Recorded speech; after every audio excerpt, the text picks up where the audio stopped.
Continuing with the theme of the Republican Party eating itself alive, next up, the head of the Republican National Committee, Romney McDaniel, who reportedly will leave that post after the primary in South Carolina at the end of the month. McDaniel has held the job since 2016 and was just reelected to another term last year, but had been facing calls to resign as the party dealt with a fundraising drought and increased scrutiny over the organization's finances. McDaniel's term will be defined by a culture of losing, with an embarrassing string of defeats on everything from governor's races to Senate races, state legislatures, ballot referendums on reproductive rights, and, of course, a resounding defeat in the 2020 presidential election. But all of that wasn't enough to cost McDaniel her job. And according to the New York Times, Donald Trump is looking for someone even more of a sycophant to him and the big lie than she was. Quote, Mr. Trump is likely to promote the chairman of the North Carolina Republican Party, Michael Whitley, as her replacement, according to several people familiar with the discussions. Trump likes Whitley for one overwhelming reason. He is, quote, a stop-the-steal guy, as one of the people described him. NBC News is also reporting that there is a scenario where McDaniel could remain chairwoman of the RNC, but in a weakened position. She would have to clear nearly all of her major decisions with Trump appointees. And so it begins.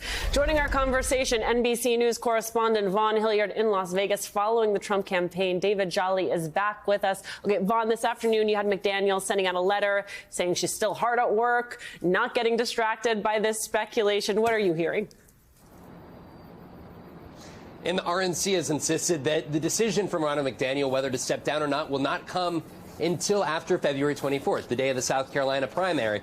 But I can tell you that it's all but disarray inside of the RNC body right now. I just got off the phone with one RNC member who used the word disarray with me to describe it. He said because there's disagreement over who should be running the Republican National Committee and whether that person is Donald Trump. Because in the words of this RNC member, Donald Trump is not the president yet. Typically, the party head is chosen by the sitting president. But this individual told me, look, if Donald Trump wants to pick who's going to run the party, then he should go win the general election and win the White House in November. And instead, there's also an extension of this, that there is a co-chair to Ronna McDaniel, Drew McKissick out of South Carolina. And technically, if Ronna McDaniel were to step aside, that co-chair, Drew McKissick, would fall in line to be the chair. And there's questions over whether he would agree to withdraw as the party chair. And a senior advisor to Donald Trump, Alicia, just in last hour, promoted online an article in which North Carolina RNC committeeman Whatley would be a potential replacement, would be the ideal pick in Donald Trump's head. Who is Michael Whatley? Well, he is an election denier himself. He's currently the current chairman of the North Carolina GOP.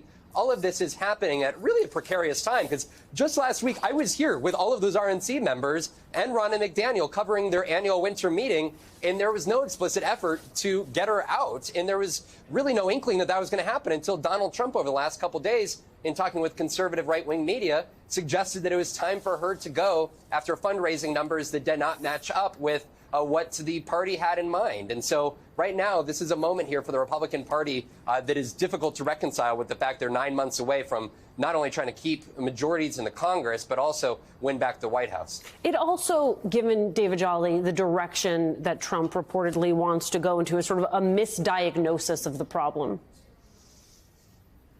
Yeah, yeah, in a really, really big way. I mean, he's basically saying the party leadership is not Trump enough. And I think what really has rubbed Donald Trump wrong is when he was president, he had a strong grip to the RNC. In fact, the RNC even paid many of his litigation expenses. Since he has been out and they entered into a Republican primary, the RNC has now had to be neutral, and that frustrated Donald Trump. Right now that Ron DeSantis, Nikki Haley, Mike Pence, and others were candidates alongside candidate Trump, it was a team of equals, if you will, and there were limitations also on the litigation expenses. I think the legitimate reason to be really worried about the direction of the RNC, if you are Donald Trump as the presumptive nominee, Vaughn mentioned the fundraising numbers.